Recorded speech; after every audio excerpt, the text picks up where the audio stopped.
جب ہماری زندگی میں کوئی سنت کی جگہ خالی ہو جاتی ہے تو وہاں پہ شیطانی اور دجالی چیزیں اس جگہ کو لے لیتے ہیں۔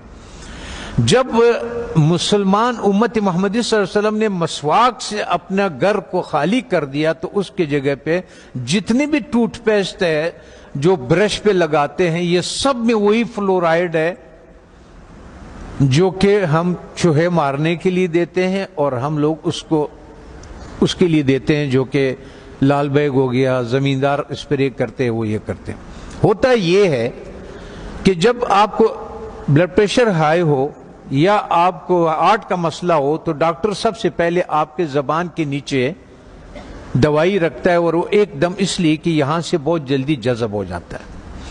جب ہم ٹوتھ پیسٹ کا استعمال کرتے ہیں اور مسواک نہیں کرتے ہیں تو ہمارے جسم میں وہ زبان کے نیچے سے وہ اندر جاتا ہے، اور وہ 10 سال کے بعد 5 سال کے بعد یا ٹیومر بن جاتا ہے یا پھیپھڑوں کا کینسر ہو جاتا ہے یا انتڑیوں کا کینسر ہو جاتا ہے، یہ ہوتا ہے۔ اب آن حضرت صلی اللہ علیہ وسلم نے فرمایا کہ مسواک 70 بیماریوں کے شفا ہے۔ اب میں آپ سے ایک بات عرض کر لوں، جب ہم گوشت کھاتے ہیں، چاول کھا لیا، روٹی کھا لیا، کسی نے جو بھی کھایا، جب ہم اس کے بعد 4 گھنٹے کے بعد گوشت میں الگ قسم کا بیکٹیریا پیدا ہو جاتا ہے اور چاول میں الگ قسم کی بیکٹیریا، یہ الکلائن ہے، اس کے الگ قسم کے کیڑے ہوں گے، ایسڈ کے الگ قسم کے کیڑے ہوں گے، ہر غذا کے الگ الگ جو ذرات ادھر پھنسے ہوئے ہوتے ہیں۔ پتہ یہ چلتا ہے کہ جب دوبارہ ہم بالخصوص گرم پانی چائے کی شکل میں پیتے ہیں تو وہ جو کچھ اس میں دانتوں میں ذرات پھنسے ہوئے ہوتے ہیں وہ بیکٹیریا سے بھر جاتا ہے، اور وہ بیکٹیریا ہمارے جسم میں داخل ہو جاتا ہے۔ اور وہ جو کمر کا درد، بالخصوص جن لوگوں کو گھٹنوں کا درد ہے، زیادہ تر میں نے مدرسوں میں یہی دیکھا ہے کہ گھٹنوں کا زیادہ شکایت ہے، پیٹ کے حوالے سے، معدے کے حوالے سے، ان کا تو اس کے بعد وہ اس جگہ پہ خون سے الگ ہو جاتا ہے، وہ بیٹھ جاتا ہے۔ کسی کا بلڈ پریشر ہائی ہو، کسی کا گھٹنے کا درد ہو، آپ 1 مہینے تک ان حضرت صلی اللہ علیہ وسلم یا 40 دنوں تک ان حضرت صلی اللہ علیہ وسلم کے مطابق ان کو مسواک کرائیں۔ آپ دیکھیں کہ ان کا پراسٹیٹ کتنا بہتر ہو جاتا ہے، ان کا گھٹنوں کا درد کتنا بہتر ہو جاتا ہے، اور ان کا بلڈ پریشر کتنا، اور ہارٹ کے مسائل میں دنیا میں نے یہ بات اٹھائی تھی تو اس پہ دنیا والوں نے میرے بہت مخالفت کی ہے، ہمارے ملٹی نیشنل کمپنیوں نے۔ پھر ایک اسلام آباد میں ایک سیمینار لگا دل کے ڈاکٹروں کا، انہوں نے کہا ہمیں اب تحقیق سے یہ پتا چلا ہے کہ جن لوگوں کو ہارٹ کے پرابلم ہوتے ہیں اصل میں ان کے دانت خراب ہوتے ہیں۔ تب آن حضرت صلی اللہ علیہ وسلم نے یہ فرمایا کہ یہ 70 بیماریوں کے شفا ہے۔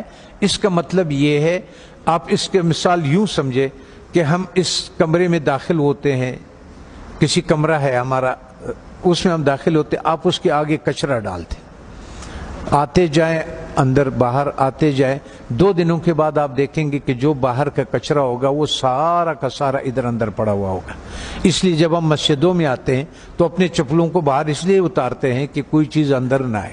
اللہ تعالیٰ نے اس جسم کو بالکل کور کیا ہوا، بالکل بند کیا ہوا ہے، اس میں داخل ہونے کا یہی راستہ ہے۔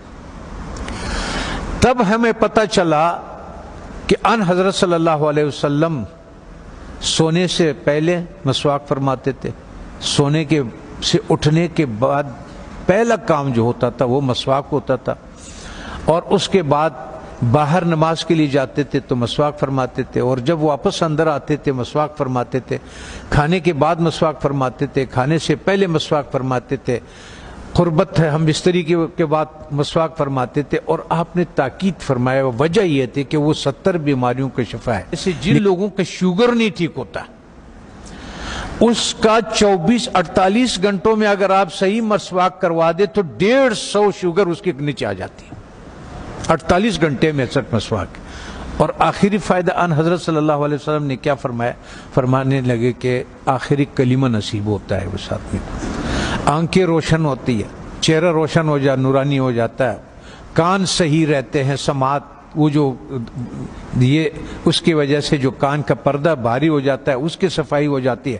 ہم اتنے مختصر وقت میں آپ کو بتا نہیں سکتے کہ بہرحال یہ قول ہے آن حضرت صلی اللہ علیہ وسلم کے کہ یہ میرا نہیں ہے کہ یہ 70 بیماریوں کا شفا ہے.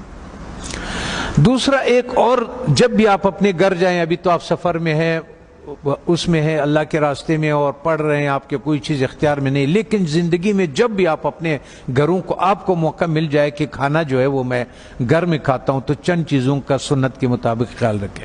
کہ ان حضرت صلی اللہ علیہ وسلم کے سامنے روٹی پیش کیا گیا تو انہوں نے فرمایا یہ کیا چیز ہے؟ بتانے والے نے فرمایا، یہ کہا کہ یہ وہ آٹا ہے جس کا فائبر بوسی نکال دیا گیا، جس کو ہم لوگ فائن آٹا بولتے ہیں، سفید آٹا بولتے ہیں. تو ان حضرت صلی اللہ علیہ وسلم نے فرمایا میں نہیں کھاتا. پھر اس کا دور ختم ہوا. حضرت ابوبکر صدیق رضی اللہ عنہ کا جب دور خلافت ہوا تو آپ کے سامنے کسی نے پیش کیا کہ یہ کون سی روٹی ہے؟ تو انہوں نے کہا کہ یہ وہ روٹی ہے جس کی فائبر یا بوسی نکال دیا گیا ہے. تو انہوں نے کہا کہ جب میرے نبی نے نہیں کھایا، میں آخر قیامت کے دن کیا منہ دکھاؤں گا؟ وہ بھی چلے گئے. حضرت عمر فاروق رضی اللہ تعالیٰ عنہ کا ٹائم آیا تو انہوں نے بھی ایک جس کو گورنر، خلیفہ یا امیر بناتے تھے تو فرماتے تھے کہ 4 نصیحتیں لکھتے تھے، ان کو 5 نصیحتیں لکھتے تھے، جو بھی تھا کہ آپ نے ترکی گھوڑے پہ نہیں سوار ہونا، آپ نے یہ کپڑے نہیں پہننا، آپ نے ایک اپنا آنے کے لیے کسی کو رکاوٹ نہیں بنانا، وہ گارڈ نہیں رکھنا، آپ نے بوسا چنا وہ آٹا نہیں کھانا. دوسری بات، جب آپ کھانے کو پیتل میں اور اسٹیل کے برتن میں رکھتے، اس سنت کو ہم چھوڑ دیتے ہیں. تو پیتل اور اس اسٹیل میں وہ طاقت نہیں ہے کہ آگ کے تابکاری سے کھانے کو بچا سکے. تو آگ کے جو تابکاری ہے اس سے جو اس کی غذائیت ہے وہ سب جل جاتا ہے. یہاں تک کہ آپ نے دیکھا ہوگا پریشر کوکر میں بھی لوگ کھانا ڈال دیتے ہیں، وہ کہتے ہیں ہڈیاں بھی گل گئی. اور ظالمہ جب ہڈیاں تو گل گئی، اس میں غذائیت کہاں سے رہ گئی؟ غذائیت کیا رہ گئی ہے اس میں؟ غذائیت نہیں ہوتے اس میں. تو اس لیے ہمارا وزن بھی بڑھنا شروع ہو جاتا ہے اور ہمارا لیور بھی فیٹی لیور ہو جاتا ہے، اس پہ چربی چڑھ جاتی ہے. بالخصوص ہمارے اہل دین کے جس کے حرکات کم ہے، ورزش نہیں ہوتی ہے، جگہ پہ بیٹھے ہوتے ہیں درس کے سلسلے میں، اس سلسلے میں، ان لوگوں کو بازار کا تیل نہیں استعمال کرنا چاہیے. اور ان کو کھانا کبھی بھی اسٹیل اور پیتل کے، جب بھی آپ لوگوں کو اپنے گھروں میں اختیار ملے، اپنے والدین کو، اپنے اولاد کو اور ان کو اگر آپ اس پہ کریں. میں کبھی کبھی پاکستانی، میں نے 4,500 لوگوں کا کورونا کا علاج کیا، ریکارڈ کے اوپر 4,500. وہ جو وینٹیلیٹر پہ ہوتے تھے نا، اس کو ہم 5 دن کی دوائی دیتے تھے اور اس کو وینٹیلیٹر سے نکال دیتے تھے اور اس آتے تھے. سب ساتھیوں کو معلوم بھی ہے اور یہ بھی ہے. تو مقصد کہنے کا یہ ہے کہ اس ایک سنت کو جو ہم کھانا مٹی کے برتن میں بنا لیں، اور ایک سنت جو ہمارے مسواک کے ہے، تو ہمیں شاید بہت سارے ایسے بیماریوں سے ہماری حفاظت کرے کہ جس کے لیے ہم بہت سارے ڈاکٹروں کے پاس بہت ساری پریشانیاں اٹھاتے ہیں. میں اپنے ہیلتھ منسٹر سے بھی میں نے کہا اگر مجھے اجازت دے دیں، طالبان سے میں نے کہا آپ نے جتنا زور لگایا اس روس کو اور اس کو، اور اللہ نے آپ کی مدد کی کہ روس بھی نکل گیا، امریکہ بھی نکل گیا، ایک جہاد اور باقی ہے. وہ ہے ہمارے ان غذاؤں کے بارے میں کہ جو ہماری صحت خراب کرنے کے لیے دیا جاتا ہے. جب ہماری صحت خراب ہو جاتی ہے پھر اسی کا ہمیں دوائیاں بھی بیچتے ہیں. اس میں سے میں نے کہا اگر صرف گھی کو نکال دیا جائے پاکستان سے تو 90% پاکستان کے ہاسپٹل بند ہو جائے. یہ گھی نہیں جو بازار میں جو تیل مل جاتا ہے. اگر اس تیل کو کسی کو اپنے گھر پہ اختیار ہو، گھر میں موجود ہو، تو یا سرسوں کا تیل اور یا دیسی گھی کا استعمال کرے اور کھانا مٹی کے برتن میں ہو اور مسواک استعمال کرے. وہ آدمی 90% بیماریوں سے اللہ تعالیٰ اس کو بچا لیتا ہے.